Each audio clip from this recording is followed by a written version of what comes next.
Apreciados hermanos y amigos, vamos a grabar algo que me llamó la atención del libro Eventos de los Últimos Días. El capítulo 1, el capítulo 1, el primer párrafo. Pero primero vamos a leer la Biblia. Mateo capítulo 24, versículo 6 y 7. Y oiréis de guerra y rumores de guerras. Mirad que no os turbéis, porque es necesario que todo esto acontezca, pero aún no es el fin. Porque se levantará nación contra nación, reino contra reino, y habrá pestes, hambre, terremotos en diferentes lugares. Queridos hermanos, voy a leer una cita aquí del Espíritu Profecía, el evento de los últimos días, capítulo 1, párrafo 1, que dice así: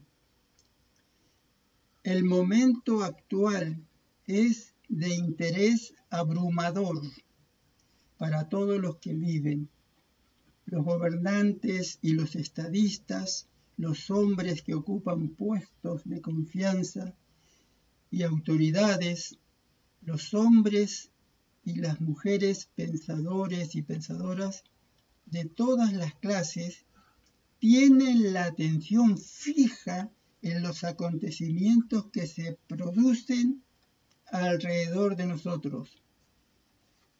Observan las relaciones que existen entre las naciones. Observan la intensidad que se apodera de todo elemento terrenal y reconocen que algo grande y decisivo está por acontecer.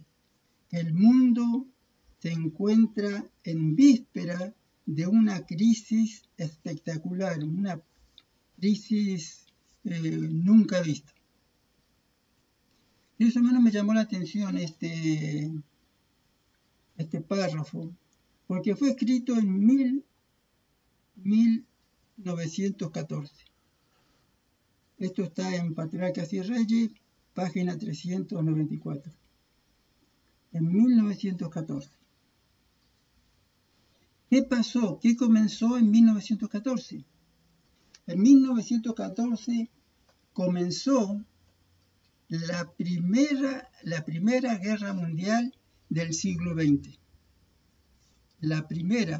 Y fue una guerra terrible, fue terrible.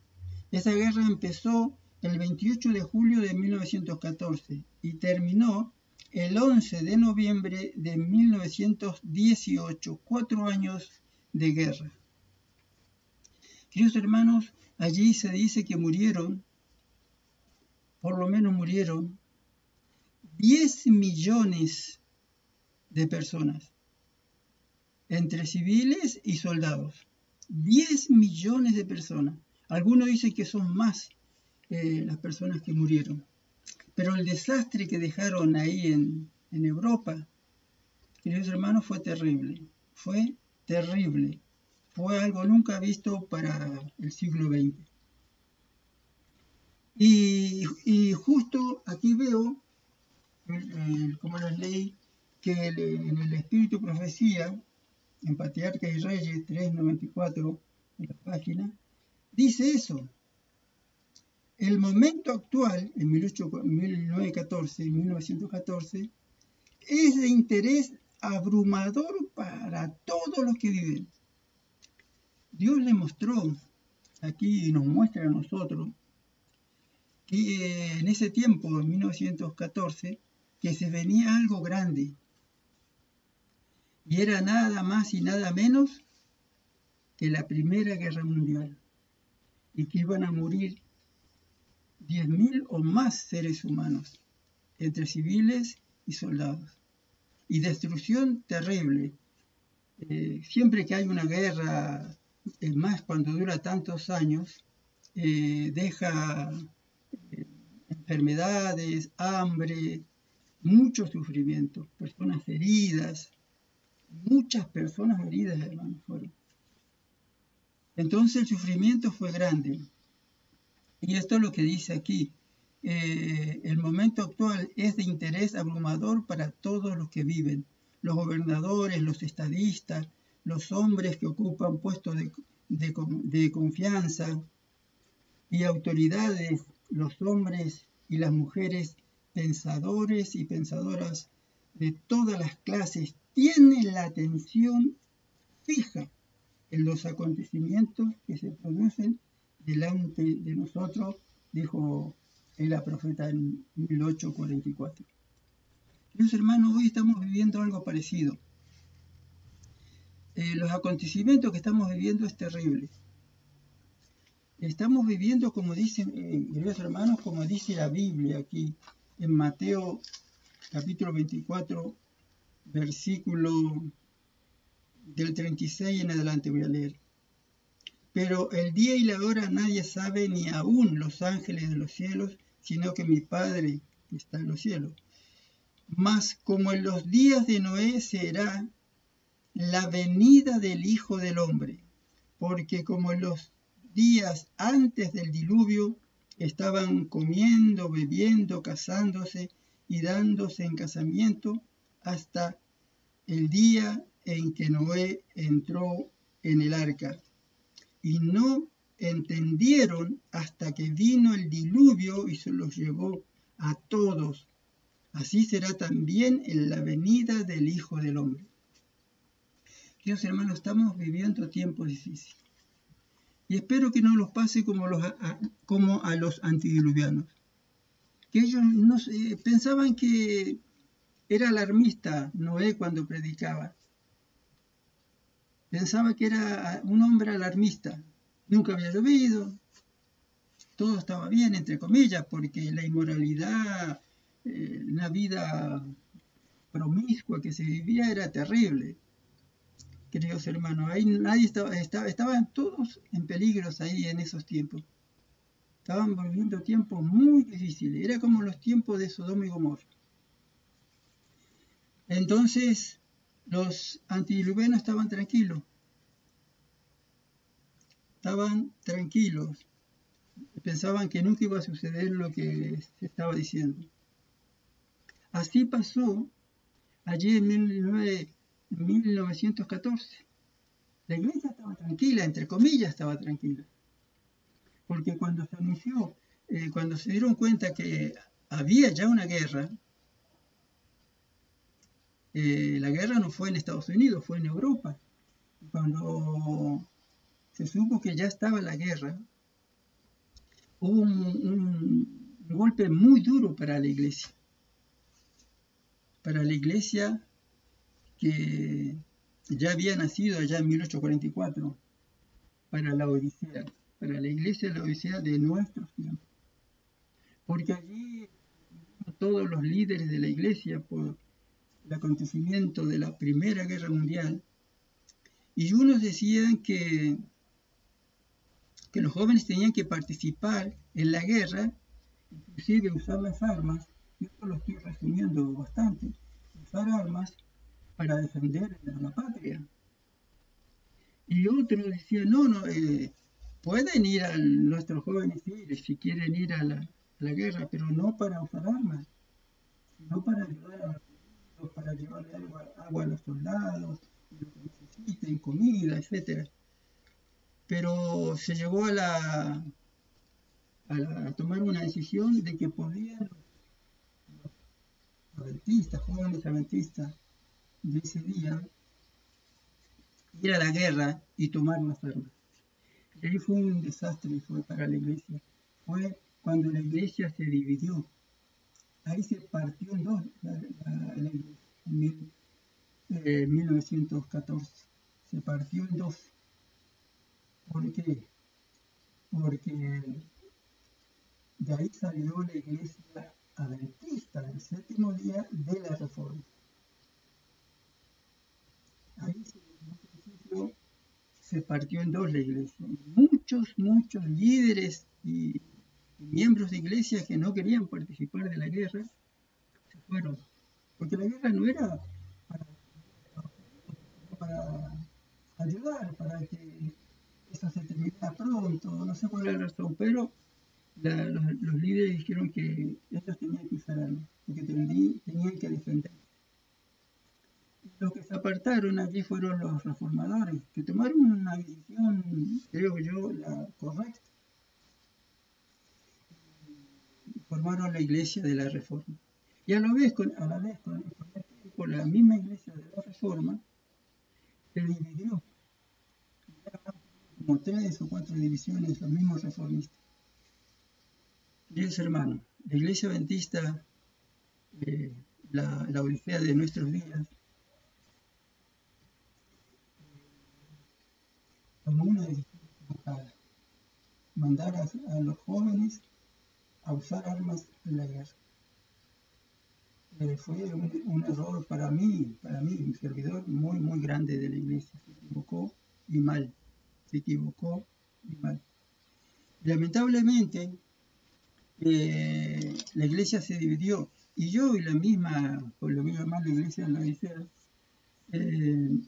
está dividida ya, fragmentada en muchos pedazos.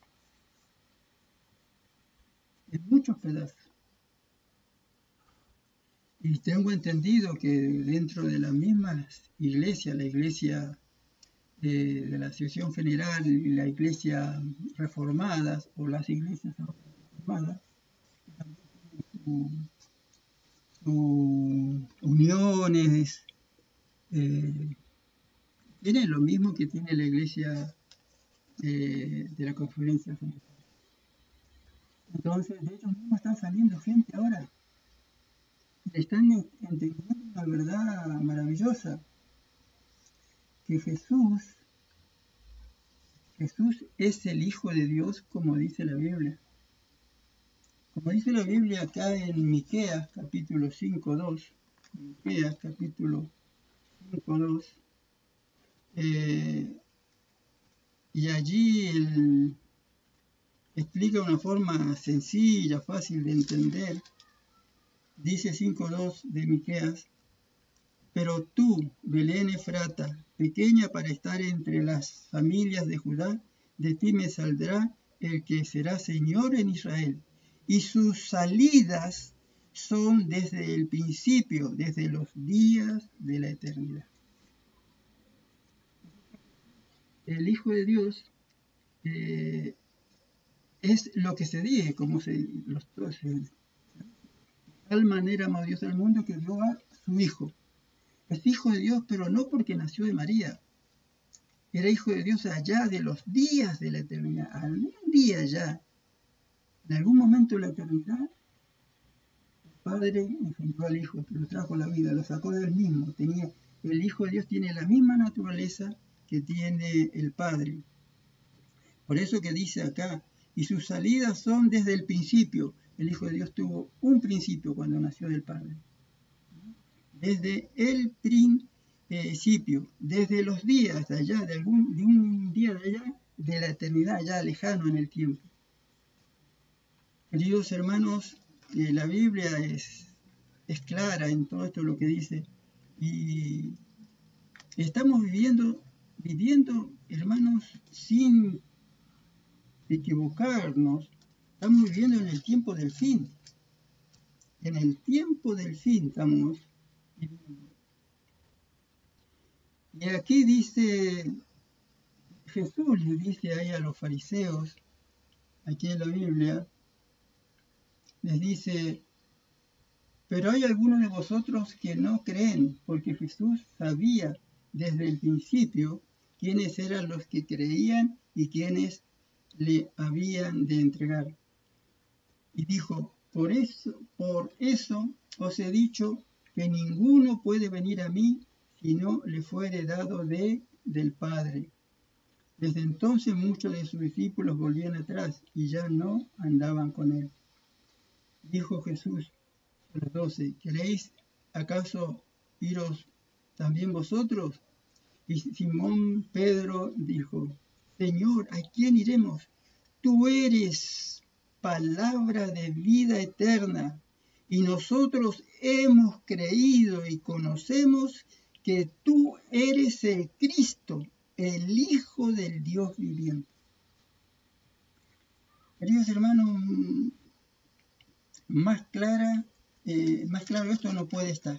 Tú eres el Cristo, el Hijo del Dios viviente. Y aquí voy a leer alguna, a ver si encuentro algo que es muy, muy importante. Bueno, esto quizás lo vamos a ver más adelante. Está aquí. Jesús les dice de dónde él había venido.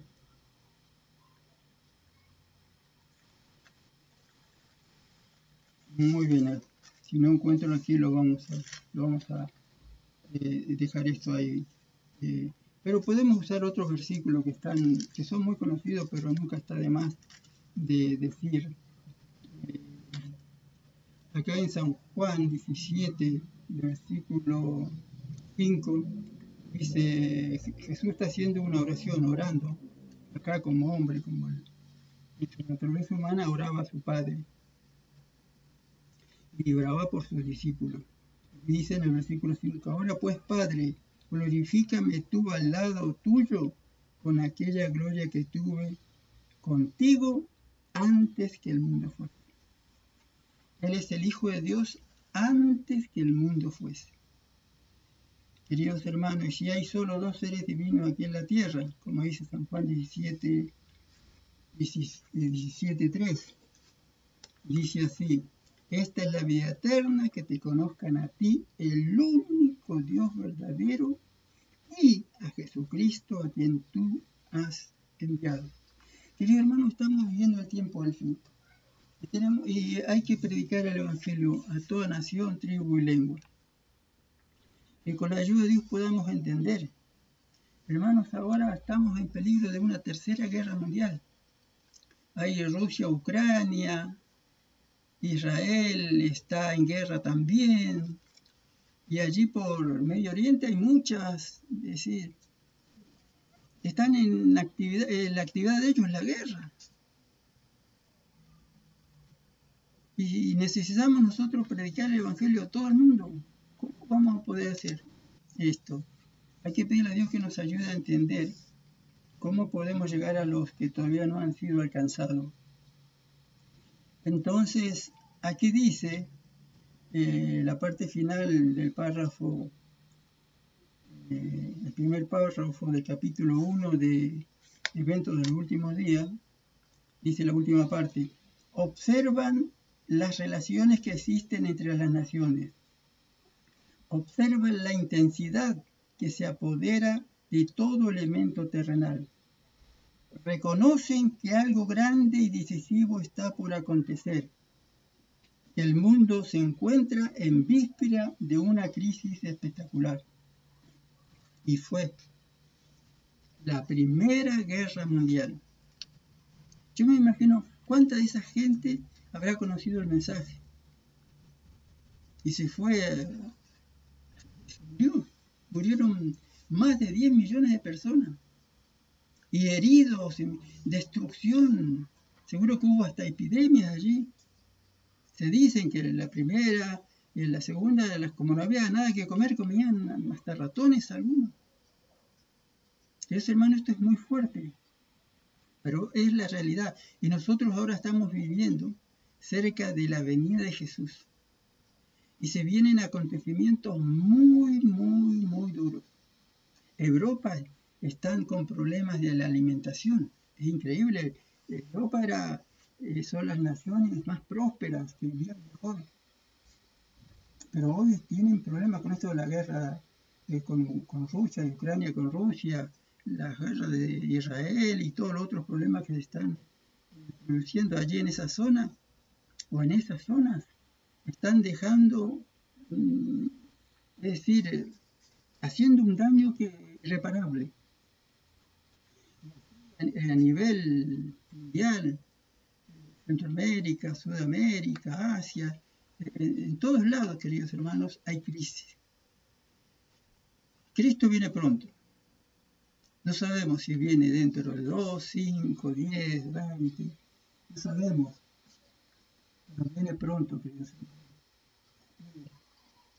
Como pasó con la Primera Guerra Mundial, que Dios le dio aquí a la profeta, le dio esta información, que iban a ocurrir algo que nunca ha visto, y ocurrió.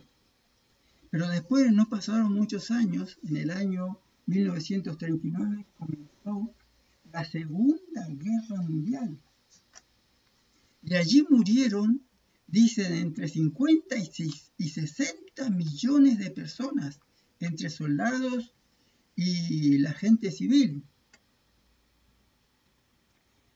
Hermanos, destrucción increíble la que hubo. Y ahí pasó cuando, después en el año 45, comenzó en el 1939 y terminó en 1945, cuando la gente terminó la guerra, la gente empezó a irse porque ya era invivible ahí en Europa. Y tuvieron que comenzar de cero, pero mucha gente se fue a vivir, se vino acá a Sudamérica, sí, se fueron a distintos lugares, porque no se podía vivir ahí después de la guerra. No había comida, había enfermedades, epidemias, el hambre era muchísima. Entonces estamos viviendo, hermanos, cerca de la venida de Jesús. Acuérdense, estamos viviendo, y además ninguno de nosotros tiene la vida comprada. Cristo viene pronto por su pueblo. Lo único que tenemos que hacer es nada más y nada menos es unirnos a Cristo y dejar que Cristo obre en nosotros hacia el querer como el hacer según sea su buena voluntad. Queridos hermanos, quería compartir esto. Les deseo las más ricas bendiciones. Para hablar de esto hay para mucho tiempo, pero lo voy a dejar aquí. Leo un párrafo, el segundo párrafo del capítulo 1 del evento de los últimos días. Dice así, el segundo párrafo: las calamidades en tierra y mar, la inestabilidad social, las amenazas de guerras como portentosos presagios anuncian la proximidad de acontecimientos de mayor gravedad. Las agencias del mal se coligan y acrecen su fuerza para la gran crisis final. Grandes cambios están a pronto de producirse en el mundo y los movimientos finales serán rápidos. Ya eso no fue el momento del fin, pero fue como Dios dejó registrado, permitió que pasara eso, para que nos quede como experiencia para nosotros, que podamos sacar de ahí una enseñanza. Estamos viviendo en tiempos terribles, hermano, tiempos terribles. Estamos viviendo como en Sodoma y Gomorra. No se respeta a nadie ya. En pocos lugares se puede vivir en paz. Dios hermanos, que Dios los bendiga y busquemos a Dios mientras podamos encontrarlo. Las muchas bendiciones para todos. Les deseo un servidor. Hasta la próxima. Dios bendiga.